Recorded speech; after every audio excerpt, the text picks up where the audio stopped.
If you've been paying people all year to help in your business, maybe through Cash App, Venmo, or even just handing them cash, but you never collected a W 9, you're setting yourself up for a tax season headache.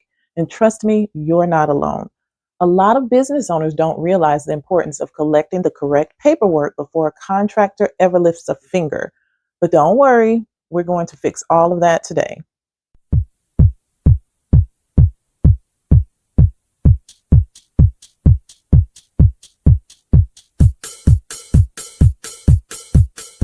If you're a business owner who's looking to bring in help, but you're not quite ready to hire employees, then working with independent contractors might sound like the perfect solution.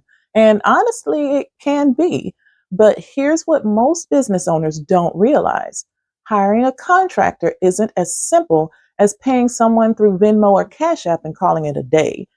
If you don't follow the proper process, you could end up in trouble with the IRS. And I'm talking penalties, missed deductions, and even owing back taxes. So in this video, we'll break it all down and cover what makes someone a contractor versus an employee. We'll also cover what paperwork you need to collect before they do any work and how to pay them properly. Let's start with a basic but really important question. What exactly is an independent contractor? Good question. A contractor is someone you hire to complete a specific task or a project, but you're not overseeing how they get it done. You're hiring them to produce a result, not to fill a job role. And they can usually set their own hours, use their own tools, work with clients in addition to yourself, and run their own business. And this is key, they're responsible for their own taxes. You don't pay payroll taxes on their behalf. Now compare that to an employee. If you're telling someone when and where to work, supervising how they do their job, or providing all the tools and resources they need to get the job done, then they're probably an employee, even if they prefer the idea of calling it a contractor relationship. The IRS takes this really seriously. If you misclassify a worker, meaning you call them a contractor but treat them like an employee, you could be on the hook for unpaid payroll taxes, penalties, and interest. So how do you stay compliant? Let's walk through the proper way to bring on an independent contractor in your business. First and foremost, before your contractor ever starts working or receives a payment, you need to collect a few documents. The most important is the Form W-9. Now, this form gives you their name, address, and taxpayer ID number.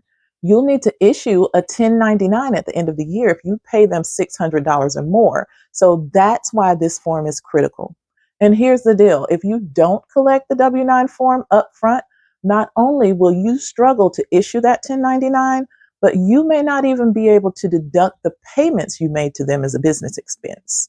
So if you're watching this and thinking, I've already paid someone and I never asked for a W-9, then now is the time to reach out to that contractor and get it. Don't wait until tax time when it's too late.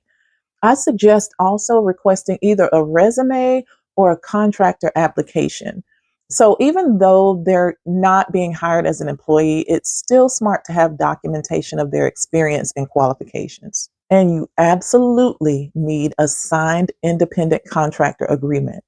That agreement should clearly outline who the agreement is between, what scope of work you are expecting from them, how and when they'll be paid, and that they are not your employee. It also needs to spell out that they're responsible for their own taxes.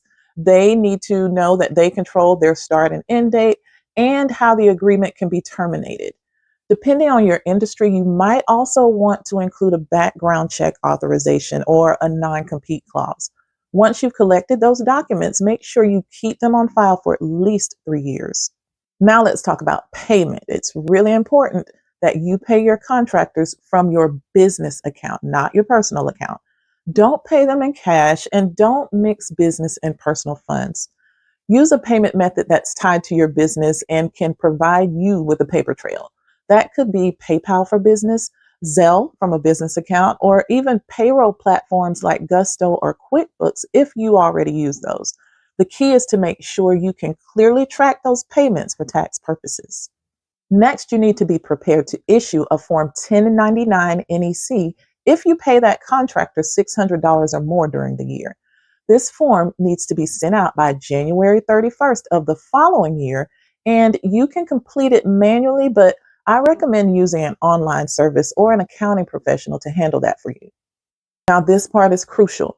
Just having a contract in place doesn't mean you're safe. The IRS looks at the actual relationship, not just what's on paper. So, if you're setting a contractor's daily schedule, providing constant supervision or training, supplying their tools, or preventing them from working with other clients, then you may be crossing the line into treating them like they're an employee. Even if you both agree they're a contractor, the IRS may see things differently. They use a three-part test to determine worker classification, looking at behavioral control, financial control, and just the nature of the overall relationship. So if there's any doubt, don't guess. Reach out to a tax professional or an employment attorney to get clarity. Hiring independent contractors can absolutely be a smart move for your business. It gives you flexibility, saves on payroll costs, and it helps you grow your team without the full commitment of hiring an employee.